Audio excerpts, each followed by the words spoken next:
They say you look younger than your age. They call it genetics, good sleep, healthy food, but Jung might say, it's your soul refusing to grow old in a world that lost its connection to spirit. What if the reason you appear younger than your age has nothing to do with your skin, your habits, or your lifestyle, but everything to do with the condition of your soul? This isn't flattery. This is a mirror. And that mirror doesn't reflect what the world sees, but what your spirit has chosen to carry, or chosen to leave behind. Carl Jung once said, people will do anything, no matter how absurd, to avoid facing their own soul.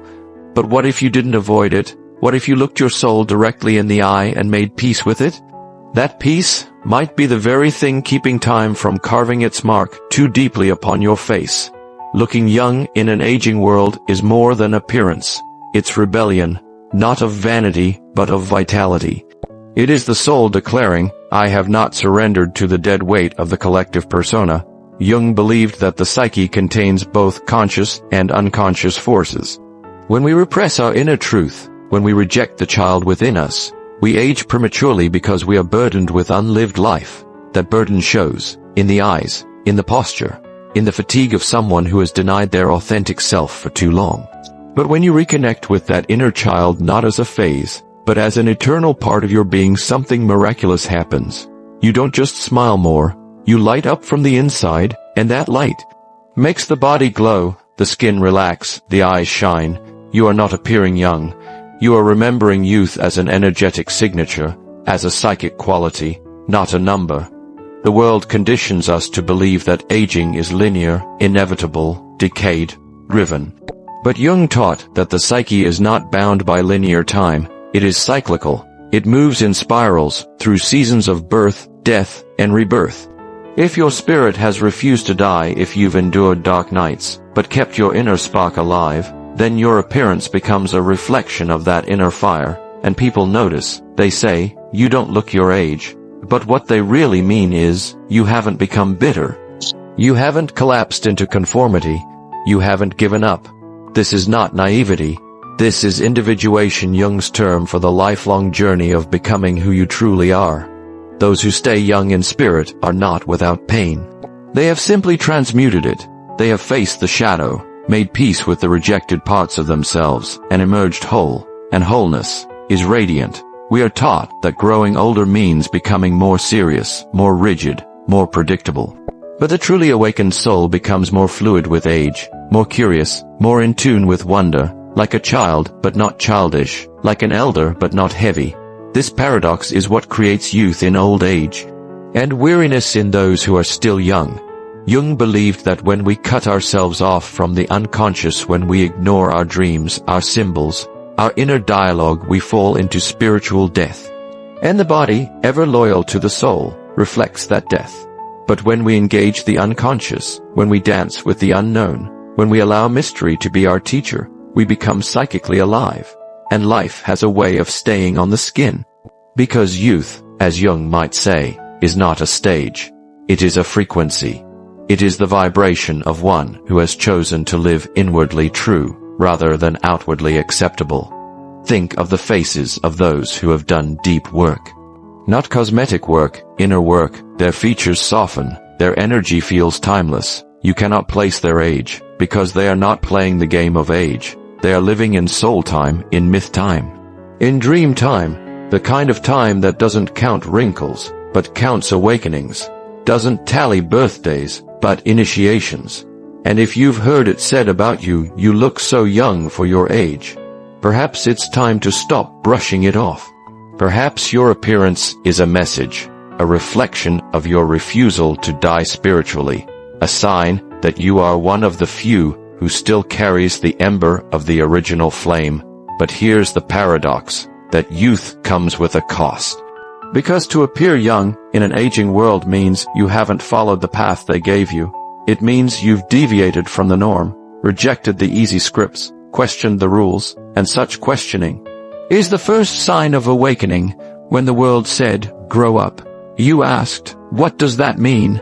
And in that question, you preserved your inner world. You saved your soul.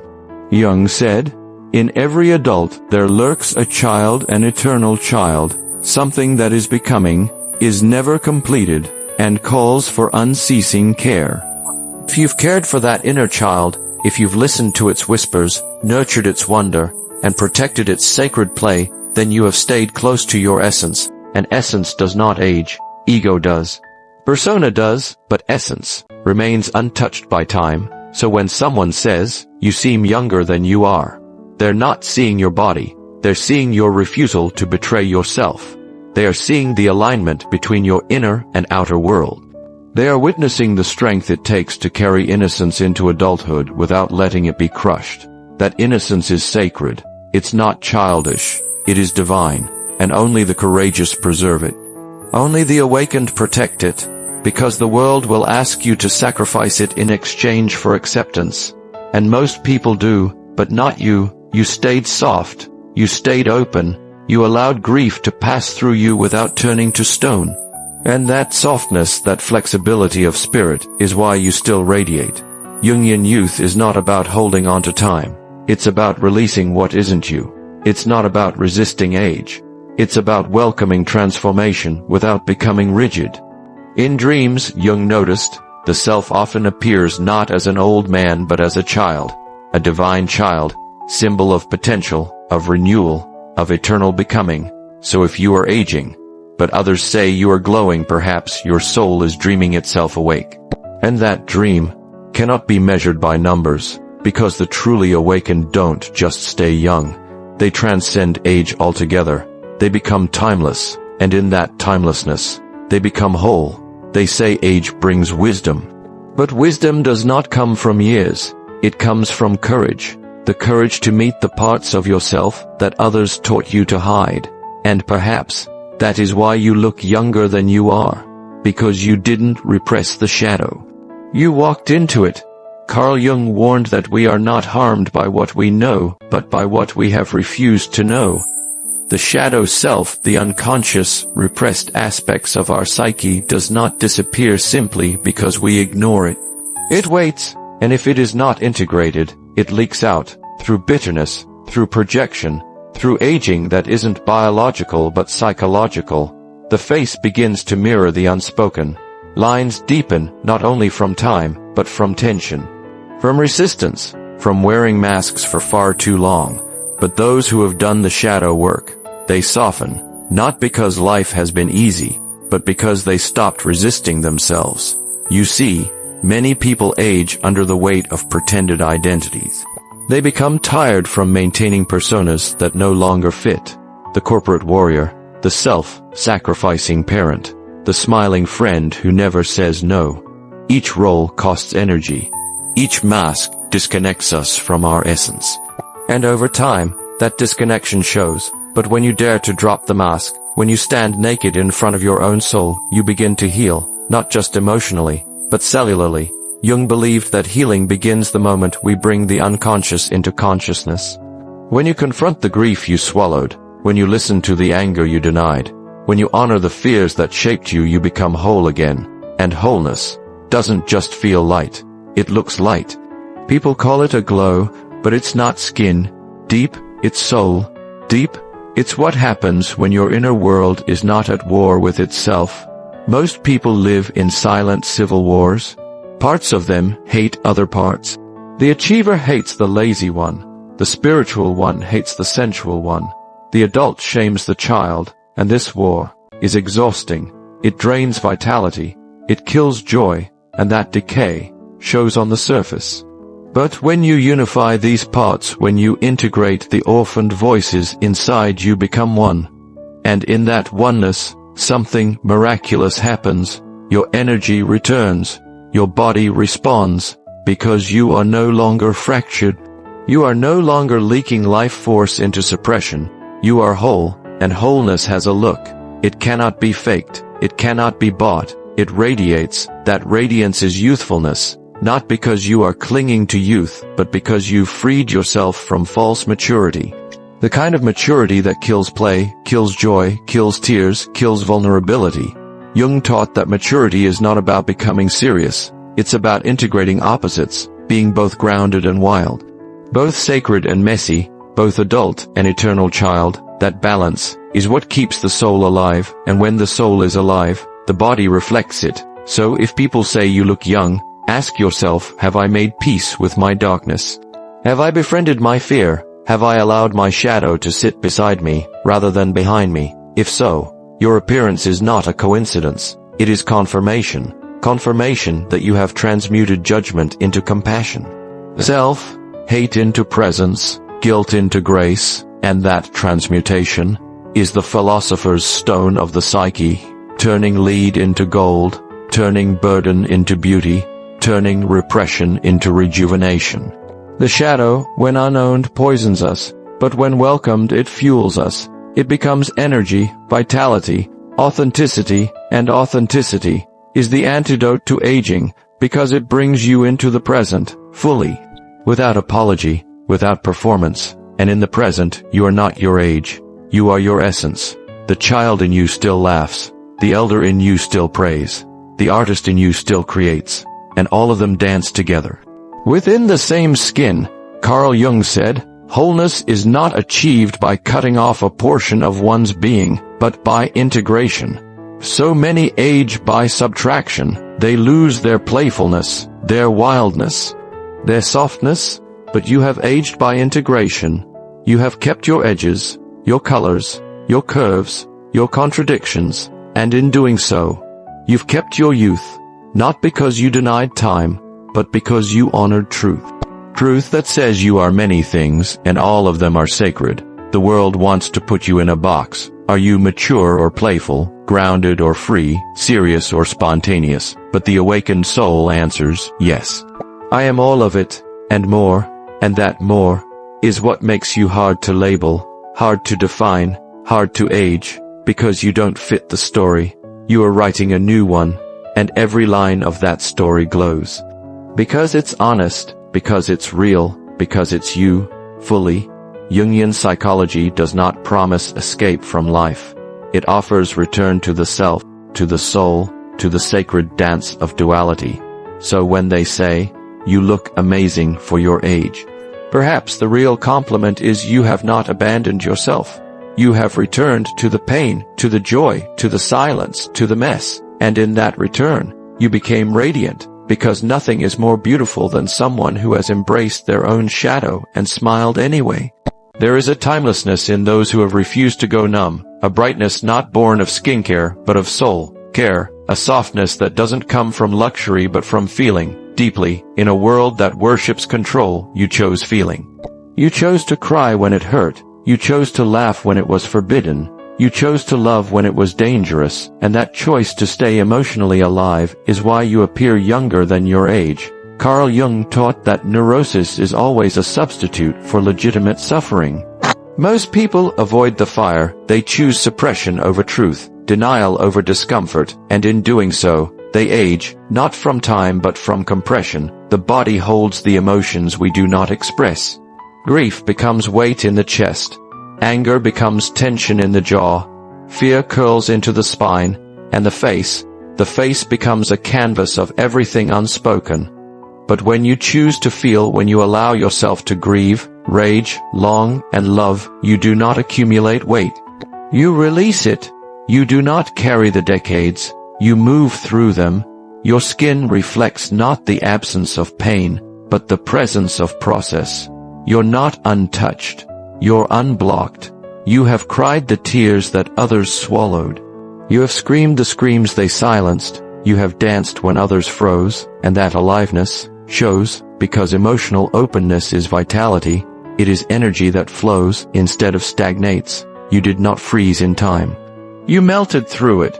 Jung believed that the soul does not age. What withers is what is false. What grows old is what never truly lived. But the soul, it stays young. It remains curious, sensitive, why? Died with wonder. And when you stay connected to your soul, your body follows. You become lighter, more playful, more here. And in a world of people dissociated from their bodies, you glow by contrast, not because you're perfect, but because you're present. The emotionally alive don't pretend. They don't perform. They embody. They laugh loudly. They say no when they mean it. They cry without apology. They love without armor. and that courage to feel is youthful, not in the superficial sense, but in the soulful one, because what is youth if not full engagement with life? Children are not young because of skin, they are young because of wonder, because of unguarded joy. Because they don't hide their emotions behind decades of should. And you have kept that wonder. You have refused the emotional amnesia that adulthood demands. You have remembered how to be soft. In Jungian terms, you have not allowed the persona to crush the self. The persona, the social mask, is necessary, but when it dominates, we die inside. We become adults who smile politely, but have not truly felt in years. We check boxes, we attend meetings, we post curated photos, but inside, empty. That emptiness ages us, because it robs us of our essence. But you stayed in touch with the rawness. You allowed the chaos. You welcomed the ache, and that choice to feel instead of fix, to honor instead of hide, is why your presence feels young, because it's real. Carl Jung often spoke of the archetype of the divine child, a symbol of wholeness, potential, and sacred renewal. When you connect to that child, not in immaturity, but in reverence, you reawaken the parts of you that never learned to be jaded. You rediscover awe. You marvel at clouds. You laugh at your own flaws. You do not stiffen, you soften. You become like water, flexible, transparent, alive. The divine child in you is not a phase. It's a foundation. And every time you return to it, every time you choose joy over cynicism, truth over repression, art over productivity, you feed it. And it feeds you with vitality, with warmth, with a spirit that glows through the skin. People say, you don't look your age, but they don't understand. You feel your age. You feel every year because you didn't run from it. You walked through it with arms open. And the paradox is this: feeling deeply makes you lighter. It removes the weight of everything you refused to carry in silence. So your shoulders relax, your eyes soften, your breath slows, and your face says, I felt it all, and I'm still here, alive, unarmored, unapologetic. That face doesn't age, because it's not trying to hide, it's not pretending, it's not clinging. It is simply being. That's what Jung meant when he said, the privilege of a lifetime is to become who you truly are. And who you truly are is not a mask, is not a number, is not a role, it is a presence. And presence is always beautiful, not flawless, but full of feeling, full of grace, full of truth, and truth, when worn on the face, never wrinkles, it deepens, it opens, it invites, because those who feel deeply age differently. They age like rivers, winding, wild, alive. They may carry scars, but they carry them proudly, because every scar is proof not that they were broken, but that they felt enough to heal. And healing, my friend, is the fountain of youth that no bottle can ever sell. There is a secret carved into the bones of those who appear younger than their years. They did not avoid death, they died early, not physically, but spiritually. They allowed the small self to die. The false roles, the borrowed names, the inherited expectations, they walked through the funeral of who they were taught to be and emerged as who they truly are. Carl Jung called this process individuation. It is not becoming perfect. It is becoming whole. It is not about constructing a better mask. It is about removing the mask entirely and standing bare even when the world demands costumes. And the moment you commit to this path, you begin to transcend the timeline. You are no longer living from memory. You are no longer repeating inherited scripts. You are now writing your own myth. That is the true reason you appear younger than your age.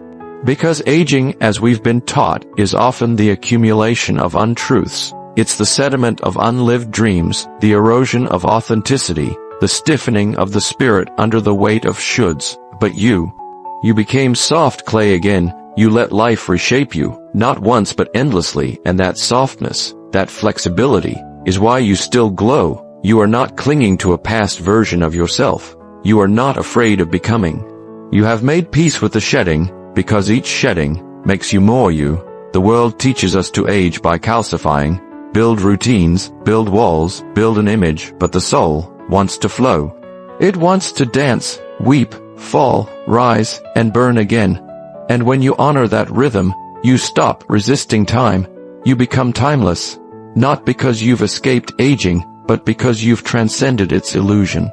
Jung often said the second half of life is where true spirituality begins, because it is here, after the world has failed to fulfill us, that we finally turn inward, not in retreat but in return.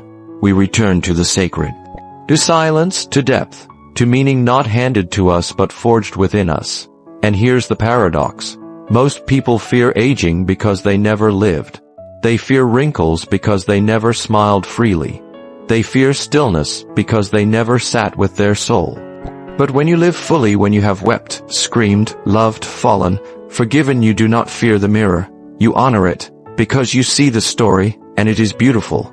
The laugh lines are not decay, they are evidence of joy. The softness in your eyes is not fatigue, it is grace. The slowness in your step is not decline, it is reverence. You do not move quickly, because you are no longer trying to escape yourself. You have arrived.